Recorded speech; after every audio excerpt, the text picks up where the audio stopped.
Assalamu alaikum everyone. Welcome to another exciting episode of Enlightism Hour, the space where you dive deep into journey that matter. I am your host Mohammad Zainul Abdin, and today we have some truly inspiring with us. A driven student leader, a third year chemical engineering student at NED University, and the joint secretary of IKE NED UET. Let's welcome Sayyid Rayan Rashid. Ryan, it is pleasure to Assalamualaikum. have you here. Walaikum Assalam. Ryan, it is pleasure to have you here. Let's dive right into your story.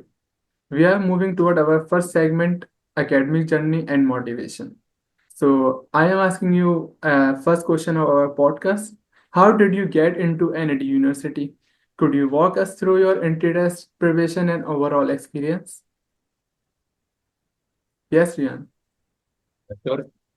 यार, entry test preparation में तो यही था कि अब जैसे हम लोगों के टाइम पे ये था कि जब फर्स्ट ईयर सेकंड ईयर के रिजल्ट आए थे तो एनईडी का जो एडमिशन क्राइटेरिया चल रहा था वो ये था कि फर्स्ट ईयर की जो परसेंटेज होगी वो और जितना भी आप स्कोर अपने एंट्री टेस्ट पे लेंगे उनका जो है वो एवरेज निकलेगा और उसी बेसिस पे आपकी जो आपका जो मेरिट है वो डिसाइड होगा।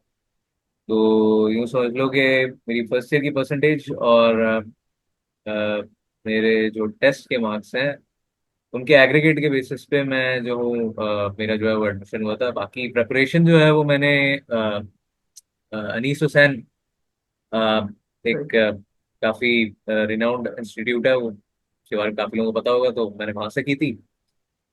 और मेथड ऑफ प्रिपरेशन क्या था? वही टिपिकल पास पेपर्स और जो टीचर के जो लेक्चर्स थे वो। तो बेसिकली मेरी जो पूरी प्रेपरेशन थी वो इन्हीं सोर्सेज के थ्रू हुई थी। तो ये गुड। प्रेपरेशन थी। अच्छा है मतलब एनईडी में तो डिवाइड होता है लाइक के intermediate and test. So preparation भी डिपेंड करती हम्म। है जो कि बच्चों को करनी चाहिए। So moving toward second question, ऐसे ही। What was your strategy during the admission session? Did you always aim of NED and chemical engineering और were there the other option in your mind? Yes. यार, इसमें अब काफ़ी बातें आ जाती हैं। इसमें ये था कि जब मेरे टाइम पे जब मेरा एडमिशन हो रहा था तो एक तरह से कह लो कि उस वक्त पता नहीं था, मेरी भी मेच्योरिटी थी, या कह लो कि एक सेंस ऑफ ओवर कॉन्फिडेंस था कि एनईडी ही जाना है। मैंने एक गलती ये की थी कि मैंने एनईडी के अलावा कहीं और अप्लाई किया ही नहीं था। मतलब यूँ समझ लो कि उन दिनों दाऊद के भी टेस्ट हो रहे थे। अ, अ, कराची यूनिवर्सिटी का तो टेस्ट बाद में होना था। नेस्ट का टेस्ट हो गया था, फास्ट का टेस्ट हो गया था। मैंने इनमें से कहीं के लिए भी अप्लाई नहीं किया था क्योंकि जहन में था कि एनईडी ही जाना है। तो स्ट्रैटेजी तो यही थी कि जो प्रिपरेशन जो है वो मेरे सेंटर वाले करवा रहे थे तो वो मैं करता था। उसके अलावा पास पेपर जो हैं वो मैंने काफ़ी सॉल्व किए थे अपने एंट्री टेस्ट से पहले।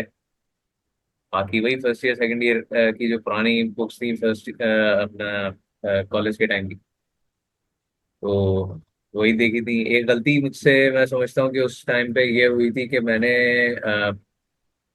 जो कि अब मुझे रियलाइज होता है कि you should always have multiple options on your plate. मतलब वो तो मतलब अल्लाह ताला का बड़ा करम है कि अल्लाह ताला ने यहाँ पे एनईडी में करवा दिया एडमिशन, वरना सही। अगर उस टाइम पे नहीं होता तो मेरे पास और भी ऑप्शन होता नहीं। तो ये एक तरह से कह लें कि मेरी तरफ से एक सेंस ऑफ ओवर कॉन्फिडेंस था, या फिर थोड़ी इमेच्योरिटी थी कि मैंने ज़्यादा ऑप्शन अपने लिए रखे नहीं थे, खाली एनईडी में ही मैंने अप्लाई किया था। तो ये था मेरा एडमिशन के टाइम का एक्सपीरियंस। इस पर मुझे काफ़ी मतलब शुरू में परेशानी वगैरह भी हुई थी जब मेरिट लिस्ट आई थी, अपनी पसंद का मेरिट नंबर नहीं मिला था। तो ये था। बाकी स्ट्रैटेजी मैंने आपको बता दी है कि क्या थी प्रेपरेशन की, सेल्फ स्टडी और साथ में जो मेरे सेंटर में जो कोचिंग के नोट्स होते थे वो। सही। आप ये बताएं कि वाई केमिकल,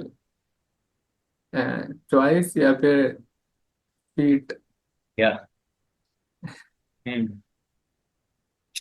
यार वाई केमिकल, केमिकल मैंने चूज नहीं किया केमिकल। मेरे मेरिट नंबर ने और मेरे कह लो के एंट्री टेस्ट के मार्क्स और फर्स्ट ईयर के मार्क्स, इन सबने मिल के मेरे लिए चूज की थी केमिकल। जो है मेरा ओरिजिनल प्लान नहीं था केमिकल में आने का। मुझे था जो मेरी ड्रीम फील्ड थी उस टाइम जब मैं एनईडी में एडमिशन ले रहा था। अच्छा, उस टाइम जो है, उस टाइम क्या अभी भी यही चल रहा है कि अवामी चीज जो है वो software, computer engineering, computer science, AI वगैरह ही है। तो मुझे जो है उस टाइम, मतलब एक तरह से कह लो कि उस वक्त इतना ज्यादा फिर भी नहीं था इन कंप्यूटर फील्ड्स का शौक, क्योंकि इस मतलब मेरा वैसे तो प्रोग्रामिंग बैकग्राउंड नहीं है। स्कूल में हम लोगों ने थोड़ी बहुत कंप्यूटर साइंस पढ़ी है, लेकिन मैं नहीं समझता कि यार इसमें मैं बहुत ज्यादा एक्सेल कर सकता था, क्योंकि प्रोग्रामिंग और कोडिंग वगैरह मुझे इतनी कोई खास समझ में नहीं आती थी। तो सही। ये तो हो गया है कि उस वक्त जो चीज़ ट्रेंड में चल रही थी उसमें तो खैर नहीं जाना था, मुझे जाना था IM, industrial and manufacturing engineering में। सही। हाँ। तो उसकी वजह ये थी कि उस टाइम मेरे एक ट्यूटर हुआ करते थे, वो आईएम इंजीनियर जो है उस वक्त बन रहे थे फाइनल ईयर में, बस वो ग्रेजुएट होने लगे थे। यूँ समझ लो कि जिस साल वो ग्रेजुएट हुए हैं उस साल में आया था। तो अ, उन्होंने भी काफी इस फील्ड के बारे में बताया था कि इसके के मैनेजमेंट वाला जो एस्पेक्ट है उसके बारे में बताया था, इंडस्ट्रियल एस्पेक्ट के बारे में बताया था, सही। काफी एक तरह से कह लो। लेकिन अनफॉर्चुनेटली मेरा मेरिट नंबर जो है वो कह लो कि लो इतना था, तो उस वजह से मुझे ये फील्ड जो है वो मिल नहीं पाई। तो अ, एक तरह से ये भी कह सकते हो कि chemical engineering at that time was very quick decision. यानी कि मेरा यूँ समझ लो कि इंटरव्यू था उससे एक दिन पहले जो है मैंने जो है वो ये डिसाइड किया था कि केमिकल इंजीनियरिंग लेनी है। मेरा पहले से जो है वो ये इरादा नहीं था कि केमिकल इंजीनियरिंग में ही आना है। तो ये हो गया कि क्यों केमिकल इंजीनियरिंग ली है। और केमिकल इंजीनियरिंग फील्ड इटसेल्फ, मतलब इसमें मेरा कैसा एक्सपीरियंस रहा ये मैं आगे, आप मुझे बता दें कि मैं आगे बताऊं या फिर इसी में आपको कंटिन्यू करूं। मैं आगे आपसे पूछूंगा और मैं सबको यही बताता चलूंगा सबको कि मैंने भी मेरिट की वजह से, मैं भी केमिकल का स्टूडेंट हूँ, फर्स्ट ईयर का। मैं भी रयान भाई वाले सीन है, आईएम या मैकेनिकल सोचा था, बट मेरिट की वजह से केमिकल लेनी पड़ी। वैसे अच्छा है, अब अच्छा जा रहे हैं सब। बाकी आगे बढ़ते हैं। आप मुझे बताएं कि how do you balance the theoretical aspect of your degree with the practical and leadership experience. अच्छा, इसमें मुझे तुमसे एक चीज पूछनी है कि theoretical aspect in what sense, मतलब एक्स्ट्रा करिकुलर एक्टिविटीज के सेंस में, या फिर आपको जो पढ़ाया जाता है क्लासरूम में उनकी प्रैक्टिकल एप्लीकेशन। जो क्लास में पढ़ाया जाता है। यार क्लास में अब देखो, तुम भी अब सेकंड सेमेस्टर में आ गए हो, तो एक चीज तो ये है कि जो कोर इंजीनियरिंग सब्जेक्ट्स होते हैं हम लोग के, तुम्हारा वास्ता भी थर्मोडायनामिक्स और सीपी से ही पढ़ा होगा, जी। ऐसे ही। Yes yes. तो इनमें एक चीज तो खैर ये सिखाई जाती है कि प्रॉब्लम सॉल्विंग किस तरह से करनी है। अब प्रॉब्लम सॉल्विंग वो खाली मैं समझता हूँ कि आपकी किताबों की हद तक नहीं है। आपका जैसे फॉर एग्जांपल इस तरह के सब्जेक्ट्स हो गए, आपका कैलकुलस हो गया, आपका थर्मोडायनामिक्स, केमिकल इंजीनियरिंग प्रिंसिपल्स, ये क्या करते हैं, ये आपको आपके माइंड को जो है ना एक तरह से कह लो कि ट्रेन करते हैं कि आप अंडर प्रेशर काम किस तरह से करते हो, और अगर हैंड्स ऑन आपको कोई प्रॉब्लम प्रोवाइड कर दी जाए तो उसको सॉल्व करने की अप्रोच क्या होती है। तो मेरा ये नजरिया है कि 90% प्रॉब्लम्स जो है वो आप को सॉल्व करने में काफी आसानी इस वजह से भी हो सकती है, इस वजह से भी हो जाती है क्योंकि आपकी अप्रोच एक सर्टेन अप्रोच होती है। तो आपके जो क्लास में जो आपको चीजें सिखाई जाती हैं, क्लास में जो आपको कह लो कि कॉन्सेप्ट्स दिए जाते हैं, वो एक तरह से मेरी नज़र में खाली टूल्स होते हैं। उनकी जो उनका जो यूसेज है वो आप अपने प्रैक्टिकल लाइफ में ही करते हो। जैसे मिसाल के तौर पे अब आपका एक सर्टेन माइंडसेट है, एक सर्टेन अप्रोच है कि मैं कोई भी मेरे सामने प्रॉब्लम प्रेजेंट की जाए तो मैं इन स्टेप्स या इस गाइड को फॉलो करूंगा उस प्रॉब्लम को सॉल्व करने के लिए, चाहे वो मेरी रियल लाइफ में हो, यानी कि कोई प्रैक्टिकल प्रॉब्लम हो, फॉर एग्जांपल किसी भी लैब में मेरी कोई पर्सनल प्रॉब्लम हो, या फिर वो मेरी किताबों की हद तक हो। तो वही जो मैंने बात की कि क्लास में जो कॉन्सेप्ट प्रोवाइड किए जाते हैं, क्लास में जो स्किल्स सिखाई जाती हैं, वो खाली टूल्स होते हैं। तो इस्तेमाल किस तरह से करना है, वो आप मतलब अपनी रियल लाइफ में ही सीखते हो। आप मुझे ये तो बताएं कि जो इंडस्ट्रियल विजिट और इंटर्नशिप ये सब हेल्प करता है इसमें। यार ये सब हेल्प करता है, क्योंकि मतलब जब मेरा स्टार्ट था अपनी इस फील्ड में, तो मैं काफी डीमोटिवेट हुआ था। डीमोटिवेटेड सेंस में कि यार ये वो फील्ड नहीं थी जो मुझे चाहिए थी। सही। इंडस्ट्रियल विजिट्स और इंटर्नशिप्स ये करते हैं कि यार आपको जो है वो एक तरह से एक फर्स्ट हैंड एक्सपोजर देते हैं उन चीज़ों का जो आप आगे अपनी प्रैक्टिकल लाइफ में देखोगे, जिन चीज़ों से आप खेलोगे, जिस एनवायरनमेंट में आप काम करोगे। सही। तो इंडस्ट्रियल विजिट से क्या होता है कि एक तरह से आप फेमिलियर हो जाते हो उस इन्वायरमेंट से। जैसे मिसाल के तौर पे अगर आप एक मैकेनिकल इंजीनियर हो और आप किसी टेक्निकल वर्कशॉप में जाते हो किसी भी इंडस्ट्री की, तो आपको एक तरह से एक आइडिया हो जाता है कि यार मैंने इस एनवायरनमेंट में काम करना है और इस तरह का काम करना है जैसे ये लोग कर रहे हैं सही। मेरे सामने। तो ये वो चीज़ें होती हैं कि आपका जो है वो इंटरेस्ट आपकी आपकी फील्ड में कायम रखती हैं आपको, मतलब एक तरह से कह लो कि एक सेंस ऑफ मोटिवेशन देती हैं कि यार मैंने अपनी फील्ड में आगे इन इन चीज़ों में हाथ डालना है, इन इन चीज़ों से डील करना है, इस एनवायरनमेंट में काम करना है। तो आपको एक सेंस ऑफ फेमिलियरिटी हो जाती है उस एनवायरनमेंट की जिसमें आपने आगे जाके काम करना है। तो इंडस्ट्रियल विजिट्स और इंटर्नशिप्स लाजमी मैं समझता हूँ कि हेल्प करती हैं आपकी आप किसी भी फील्ड में आप उसमें। सही। तो हमारा ये लास्ट क्वेश्चन है, देन हम रैपिड फायर की तरफ मूव करेंगे। तो मैं आपसे पूछूंगा कि where were there any defining movement in your early university life that shape your goal. यार हाँ, इसमें ये था कि जब मैं स्टार्टिंग में यूनिवर्सिटी में आया था, और ये एक ऐसी चीज़ है जो काफ़ी स्टूडेंट्स, तुम भी मेरा जहाँ तक ख्याल है रिलेट कर सकोगे कि यूनिवर्सिटी से पहले कभी भी इस तरह का इत्तेफाक स्टूडेंट्स का नहीं होता कि आपको टीम वर्क में इंडल्ज होना पड़े या किसी भी तरह के ग्रुप वर्क में इंडल्ज होना पड़े। अगर तो आप एक कह लो कि कराची बोर्ड वाले स्टूडेंट के बैकग्राउंड से आते हो, मैं भी उसी बैकग्राउंड से आता हूँ, पार्शियल मेरा बैकग्राउंड खान बोर्ड का है। तो सही। ये ऐसी चीज थी कि मैं जिसके लिए प्रिपेयर्ड नहीं था यूनिवर्सिटी में आने से पहले, क्योंकि जाहिर है आपका जो है कोई भी आपको जब भी कोई काम दिया जाए, आपको जब भी कोई प्रॉब्लम दी जाए, तो उसको सॉल्व करने की आपकी एक डिफरेंट अप्रोच होगी और आपके साथ वाले जो हैं वो एक डिफरेंट अप्रोच रखते होंगे। सही। तो एक डिफाइनिंग मोमेंट तुमने पूछी ना, जी। वो ये थी कि यार मेरी स्टार्टिंग में जो है ना ग्रुप वर्क से रिलेटेड लड़ाइयाँ बहुत रहती हैं अपने एक दो दोस्तों से, मतलब बहुत अच्छे दोस्त हैं मेरे वो। सही। लेकिन एक तरह से कह लो कि उस वक्त एक मतलब for a first year student I wasn't prepared for working in a group, या एक ऐसे बंदे के साथ जिसके जो ख्यालात हैं काम के मामले में वो मुझसे बिल्कुल ही कॉन्ट्रडिक्ट करते हैं। तो उस वक्त मेरी काफ़ी ज़्यादा ये चीज़ मुझे मतलब इस चीज़ ने मुझे परेशान किया है, मेरी लड़ाइयाँ भी हुई हैं।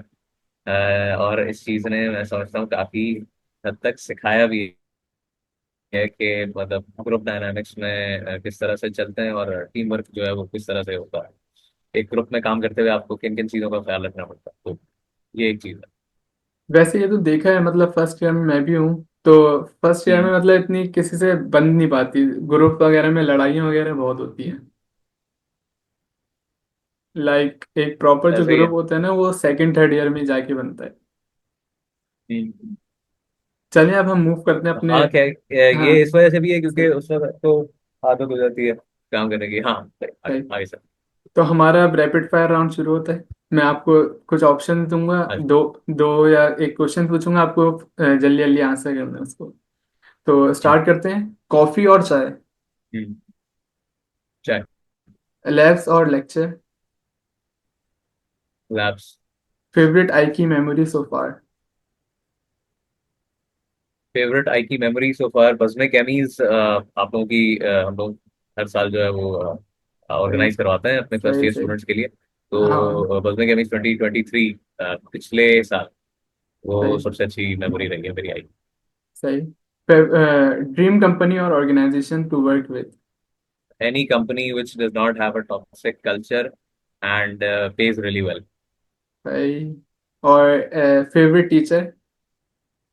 फेवरेट टीचर अब तक का मेरा यूनिवर्सिटी लाइफ का मतलब यूनिवर्सिटी लाइफ में, और उसमें ही यार बताते हैं लाइफ में रैंडम उसमें भी बताते अच्छा इसमें अब डिपेंड करता है कि रिकॉर्डिंग जाएगी कहाँ कहाँ, हैं। क्योंकि खैर टीचर तो सारे ही अच्छे थे भाई, मेरे यूनिवर्सिटी के 4 साल में।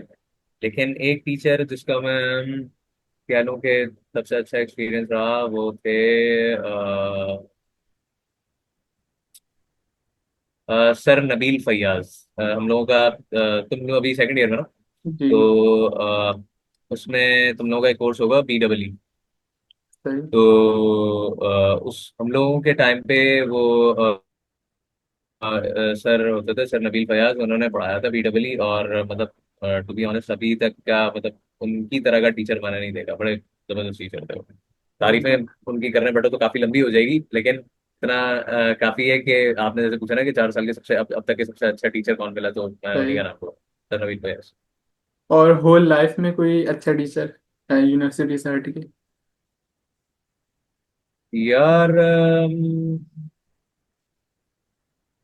Not any that I can think of at the moment, क्योंकि जाहिर है आप तो स्कूल में जो है वो अलग तरीके से असेस किया जाता है, कॉलेज में सही। डिफरेंट तरीके से असेस किया जाता है।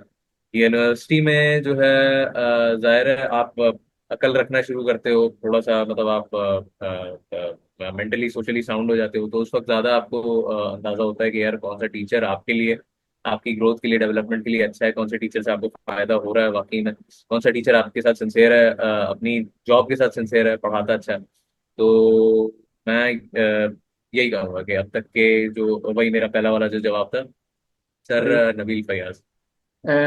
Any code that you keep going, यार मतलब मोटिवेशन के लिए और ऐसी आपको मोटिवेटिंग यूज। Quote, yes.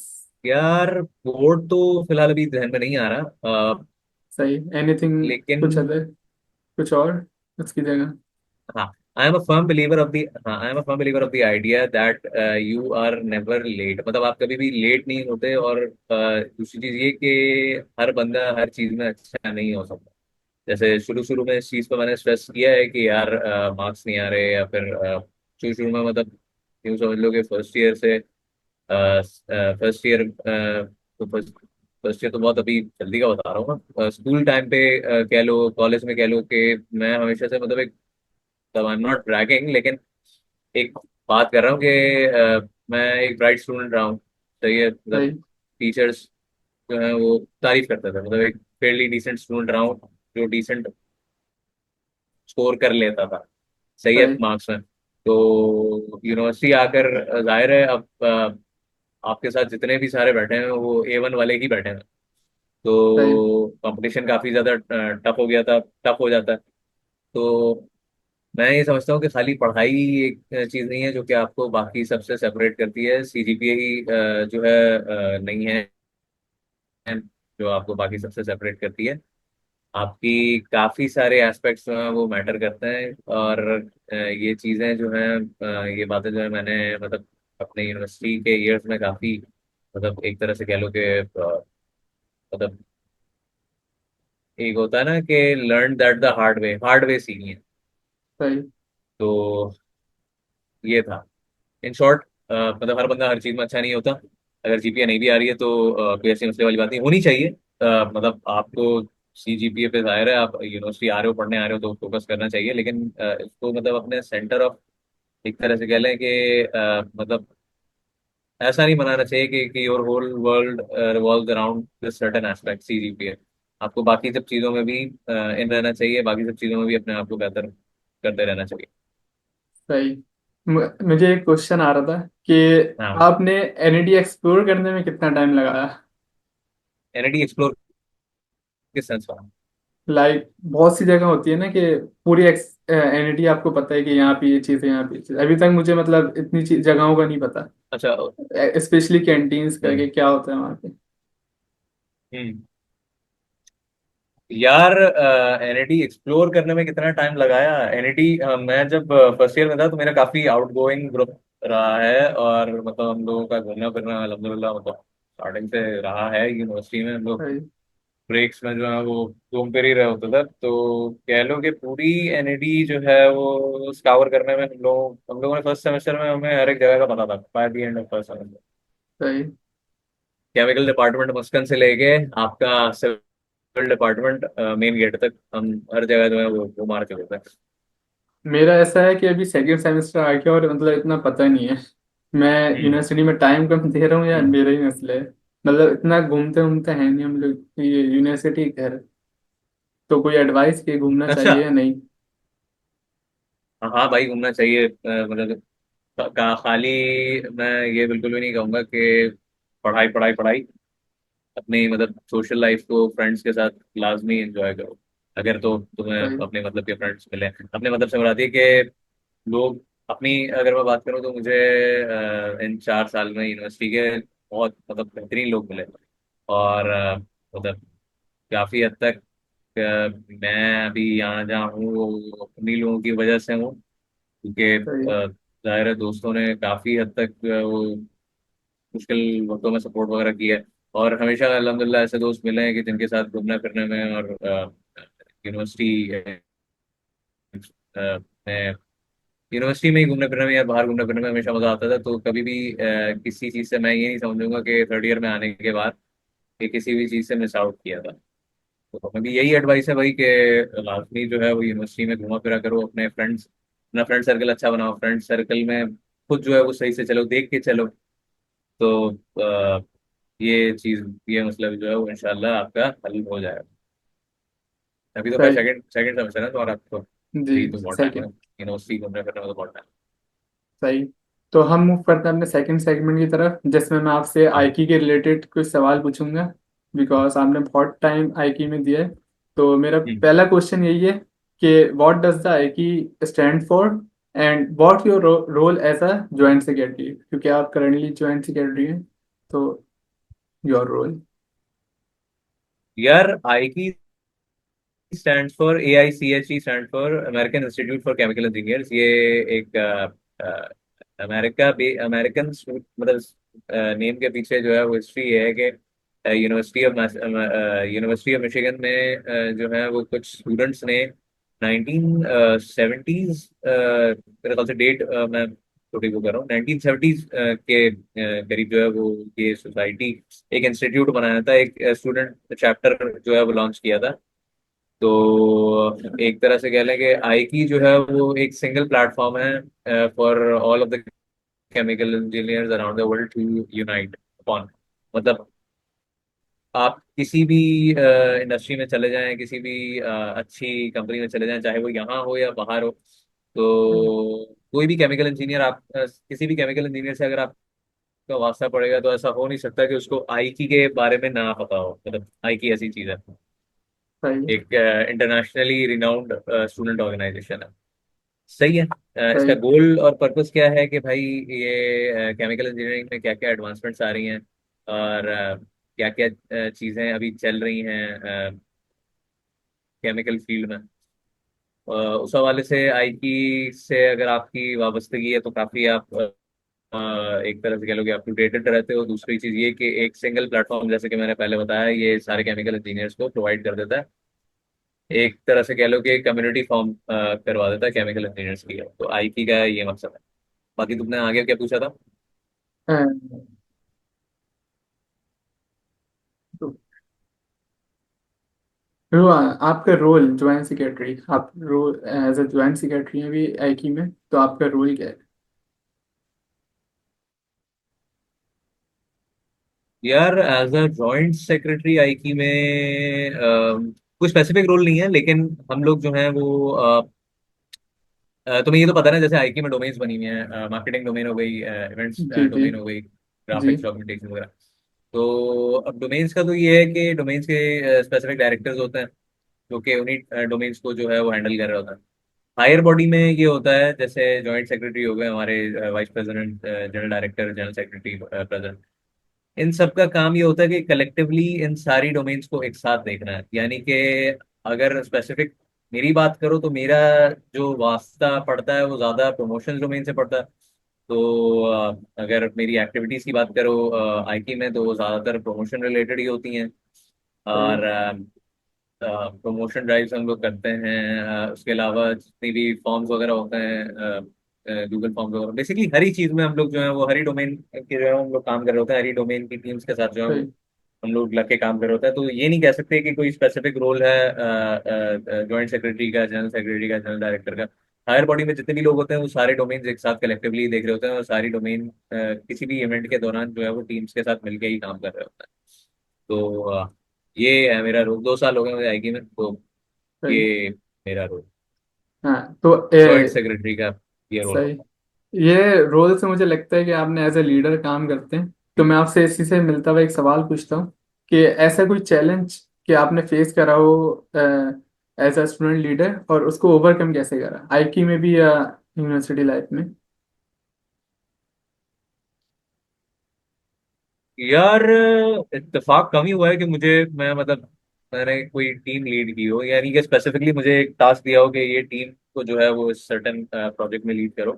लेकिन हाँ, ऐसे एक्सपीरियंसेस रहे हैं। एक चैलेंज तुमने पूछा कि क्या फेस किया। चैलेंज ग्रुप प्रोजेक्ट लीड भी चैलेंज, हो सकता है, लाइक हाँ, ग्रुप लीड कर लिया सही कोई। सही। उसमें चैलेंज। यार आपको एक चीज मतलब मैं समझता हूँ, और ये चीज भी मैंने बाकी वो सारी चीजें जो मैंने तुम्हें बताई ना, ये भी एक ऐसी चीज थी जो कि हार्ड वे में मुझे रियलाइज हुई कि यार आपको ग्रुप में जो है ना हर बंदे के हर तरह का बंदा मिलेगा। हर बाय हर तरह का बंदा, लिटरली मीन हर तरह का बंदा। उसमें ऐसे बंदे भी होंगे जो काम नहीं करते, ऐसे बंदे भी हैं जो आपसे ज्यादा जो है वो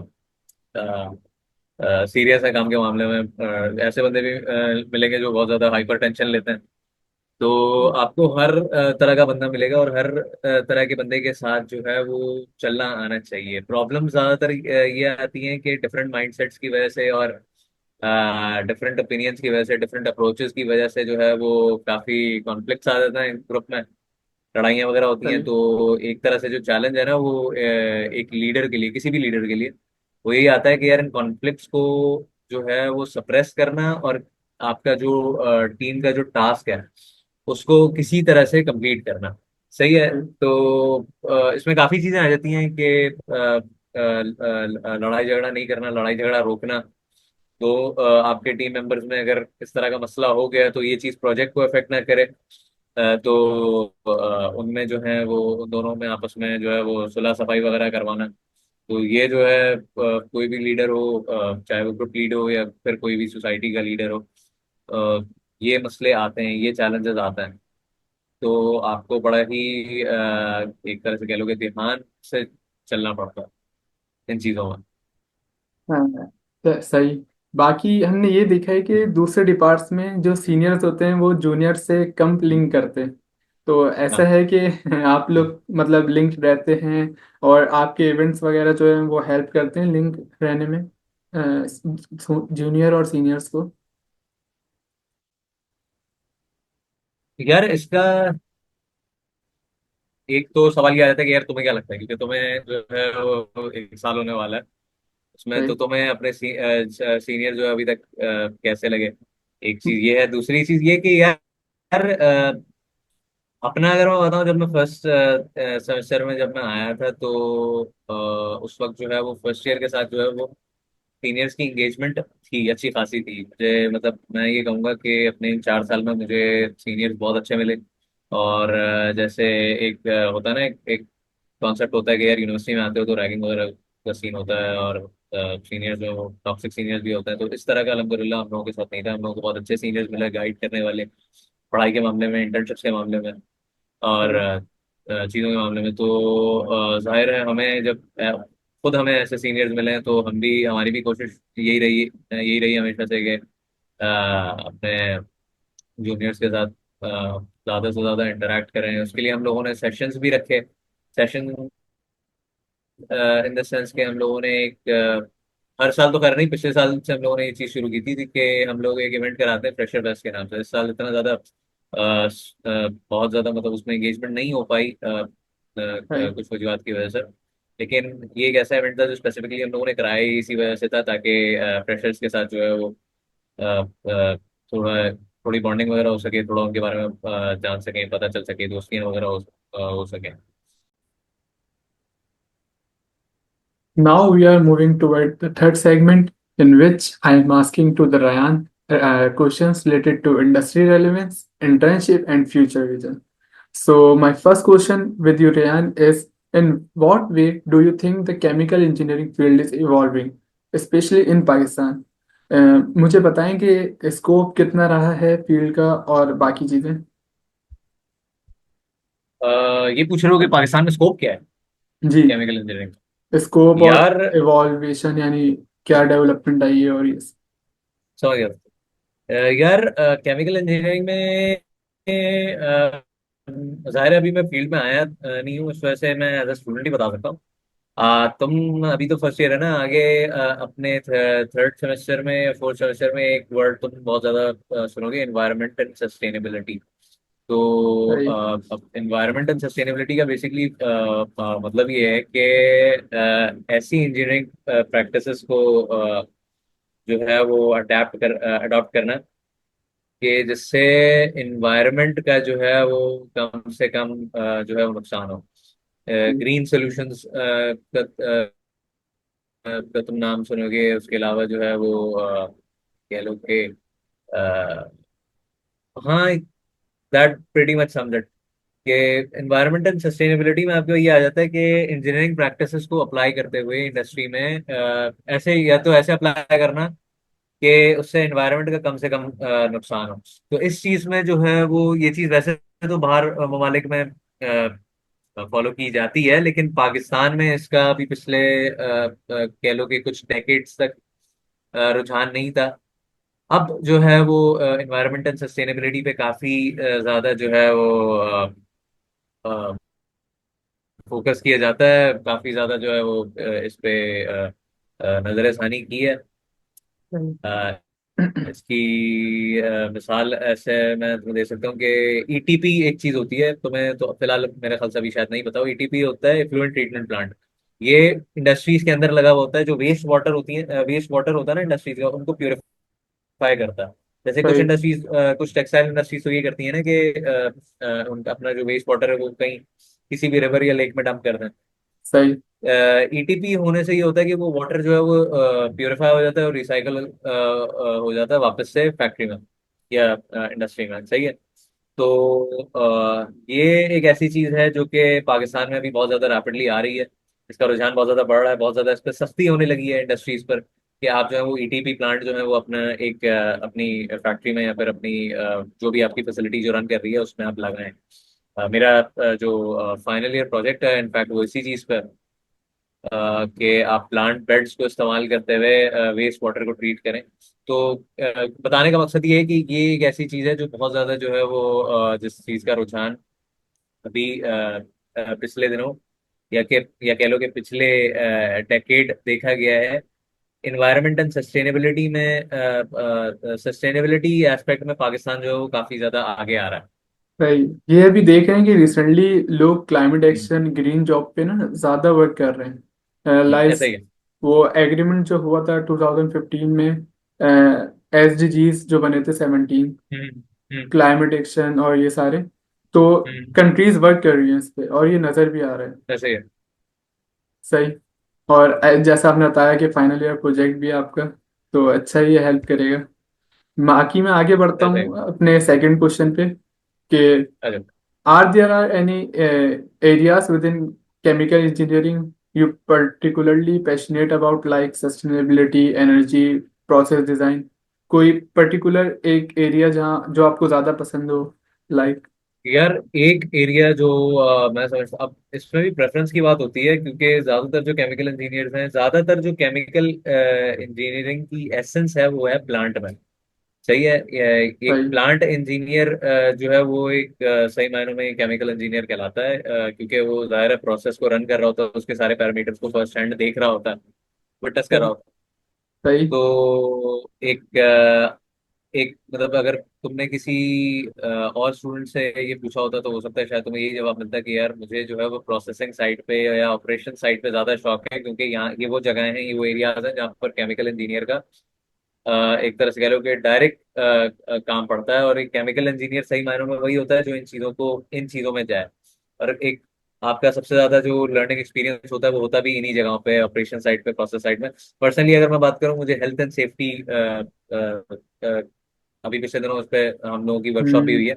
इस साइड पे मुझे बहुत ज्यादा शौक है, क्योंकि इसमें डाइवर्सिटी है। डाइवर्सिटी इस सेंस में कि अगर आप एक हेल्थ एंड सेफ्टी इंजीनियर बनते हो तो आप इंटरनल ऑडिट्स वगैरह कर सकते हो, कंप्लायंस ऑफिसर बन सकते हो। आपके पास सही। रास्ते ज्यादा खुल जाते हैं। तो मैं अभी जैसे कि मैंने कहा कि हाँ। जैसे एक स्टीरियोटाइप जो चल रहा है ऑपरेशंस का, प्रोसेसिंग साइड का, रिफाइनरी का, तो मैं हेल्थ एंड सेफ्टी डिपार्टमेंट, एक हेल्थ एंड सेफ्टी इंजीनियर जो है उसकी जॉब ज्यादा प्रेफर करूंगा। ये सर्टेन कह लो कि एरिया है जो कि मैं प्रेफर करूंगा काम करने के लिए, मैं क्योंकि यही बोल इसमें रहा था। डाइवर्सिटी ज्यादा है, वैरायटी ज्यादा है जी। सही। कि health and safety pure chemical से थोड़ा हट जाती है, लाइक एक साइड उसमें आ जाती है।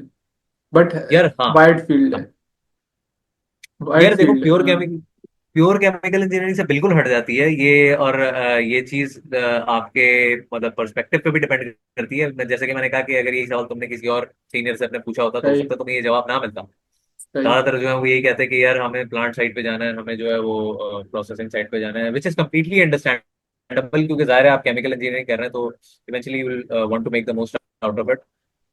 बट एक होता है ना कि बंदे को अपना भी पता होता है कि बंदा किस तरह के एनवायरनमेंट को सरवाइव कर सकता है, किस तरह के एनवायरनमेंट में लॉन्ग टर्म काम कर सकता है। तो मैं इसी वजह से समझता हूँ कि हेल्थ एंड सेफ्टी जो है वो मुझे जैसे बंदे के लिए, मेरे लिए ज्यादा एक बेहतर ऑप्शन रहेगा। अभी मैंने रिसेंटली एक इंटर्नशिप की थी सही। मैं भी यही स्टैंडर्ड्स में। पूछने वाला था, हाँ, मैं यही पूछने वाला था कि आप उसका एक्सपीरियंस बताएं कि कैसी रही। मैंने देखा था आपने हाँ। इंटर्नशिप करी है। हाँ। मैंने अभी रिसेंटली एक इंटर्नशिप की थी स्टैंडर्ड्स में, पाकिस्तान स्टैंडर्ड। सही। तो अभी जैसे तुमने एक चीज पूछी ना कि हेल्थ एंड सेफ्टी एक ऐसी चीज है जो कि डायरेक्टली केमिकल इंजीनियरिंग और केमिकल इंजीनियर्स के साथ लिंक नहीं करती, तो मैं ये समझता हूँ कि सबसे ज्यादा जो है वो हेल्थ एंड सेफ्टी जो का वास्ता, अगर इस फील्ड, इस हेल्थ एंड सेफ्टी इटसेल्फ से अगर किसी का वास्ता पड़ता है तो केमिकल इंजीनियर हो गया, आपका इंडस्ट्रियल इंजीनियर हो गया, आपका मैकेनिकल और इंडस्ट्रियल केमिस्ट हो गया। तो इन्हीं लोगों का मैं समझता हूँ कि सबसे ज्यादा जो वास्ता है हेल्थ एंड सेफ्टी से पड़ता है, क्योंकि सेफ्टी कंसर्न ज्यादातर इंडस्ट्रीज में, केमिकल इंडस्ट्रीज में प्रोसेसिंग साइट पे ही होती हैं। तो किसी भी जगह जहाँ पर जो सेफ्टी के हवाले से जो कि जहाँ पे ख्याल रखना पड़ता है, एंड बाय सेफ्टी के हवाले से ख्याल रखने से मेरा मतलब ये है कि जैसे फॉर एग्जांपल बैंक है, वहाँ भी जाहिर है हेल्थ एंड सेफ्टी डिपार्टमेंट होगा, लेकिन वहाँ पर एक्सीडेंट होने के चांसेस जो है वो बहुत, दे आर हाईली अनलाइकली। सही। जबकि एक प्रोसेसिंग यूनिट है, एक प्लांट है, एक मिसाल के तौर पे एक कह लो कि एक वर्कशॉप है जहाँ पर हैवी मशीनरी के साथ काम किया जा रहा है, या सही। फिर बहुत ज्यादा टॉक्सिक केमिकल्स के साथ डील किया जा रहा है, तो यहाँ पर मैं समझता हूँ कि हेल्थ एंड सेफ्टी मतलब डायरेक्टली जो है वो इन्फ्लुएंस करती है। हेल्थ एंड सेफ्टी का इन जगह पर होना मतलब कह लो कि लाजमी है। सही है। तो सही। इंटर्नशिप से अपनी इंटर्नशिप से मैंने यही सीखा था कि यार मतलब स्टैंडर्डाइजेशन का जो पूरा प्रोसीजर होता है और इंटरनल ऑडिट्स वगैरह होते हैं, तो वो ज्यादातर जो है वो केमिकल इंजीनियर्स भी कर रहे होते हैं। सही। तो हेल्थ एंड सेफ्टी को मैं इस वजह से भी प्रेफर करूंगा। दूसरी की इसमें हेल्थ एंड सेफ्टी इंजीनियर की जो नेचर ऑफ जॉब है वो एनवायरनमेंट के लिहाज से, वर्किंग कंडीशन के लिहाज से लेस हार्श है। अब वो भी मेरी एक पर्सनल प्रेफरेंस है। कुछ लोग प्लांट की जॉब जो है प्रेफर करते हैं कि यार प्लांट में जाएंगे मजा आएगा, ओपन फील्ड होगी, घूमना फिरना होगा। कुछ लोगों को बैठ के एक स्क्रीन के सामने काम करने में इतना मजा नहीं आता। कुछ लोग स्क्रीन के सामने बहुत ज्यादा लंबा बैठते भी नहीं है, उनको चाहते हैं कि एक्टिव रहें, भाग दौड़ जो है वो चलती रहे। तो सही। वो भी सही है अगर आपको उस तरफ जो है वो इंटरेस्ट है। लेकिन पर्सनली मैं ये समझता हूँ कि health and safety would be the right choice for me, सही। नाइस। कंसिडरिंग के मुझे आगे अपने आप को कहाँ देखना चाहता हूँ लॉन्ग रन में। सही।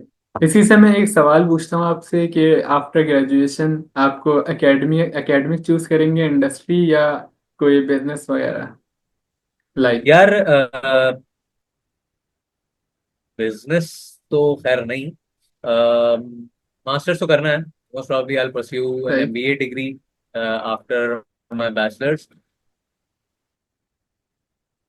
चलती है, कोशिश यही है कि यार अब्रॉड मूव हो जाए, या फिर बाहर से कोई ऐसी अपॉर्चुनिटी मिल जाए, वरना यहाँ पर मास्टर्स के साथ वैसे जरूर, वैसे आमतौर पे प्रैक्टिकल यही है कि आप जो है वो यहाँ पर जैसे फॉर एग्जांपल अगर आप एक फ्रेश ग्रेजुएट हो ना, तो यहाँ पर 1 1.5 साल 2 साल जॉब का एक्सपीरियंस लेके साथ में अपने अपना मास्टर्स करते हुए आप फिर बाहर मूव हो। वरना अगर आप वरना कुछ लड़के ऐसे भी हैं जो कि डायरेक्ट निकलते हैं, अपना बैचलर्स कंप्लीट करते साथ ही मास्टर्स में एडमिशन लेते हैं किसी बाहर की यूनिवर्सिटी में। तो वो सही। भी एक आपकी अपनी चॉइस है, और वो ये एक ऐसी चीज है जो कि वक्त के साथ ही पता चलती है। बंदा ये पहले से कह नहीं सकता कि यार मैं जो वो अपने आप को ग्रेजुएशन के बाद यहाँ देखता हूँ, या फिर मुझे जो है सही। वो यहीं जाना है। आपका वक्त के साथ साथ सोचने का अंदाज भी बदलता है, हालात भी जो है वो वैसे नहीं रहते जैसे आप ने प्लान किए हैं। तो देखो, इरादा तो फिलहाल यही है कि यार जैसे यहाँ से ग्रेजुएट हों, अपनी मास्टर्स की डिग्री स्टार्ट करें और साथ में जॉब पर लग जाएं। सही। लास्ट के दो क्वेश्चन है। पहला क्वेश्चन कि आप जो अभी एनआईटी पे नया एडमिशन ले रहे हैं उनको कोई एडवाइस देंगे, लाइक के कैसे वो क्लियर करें, और केमिकल लें या केमिकल के लिए कोई एडवाइस स्टूडेंट्स को जो नया एडमिशन इस साल लेंगे?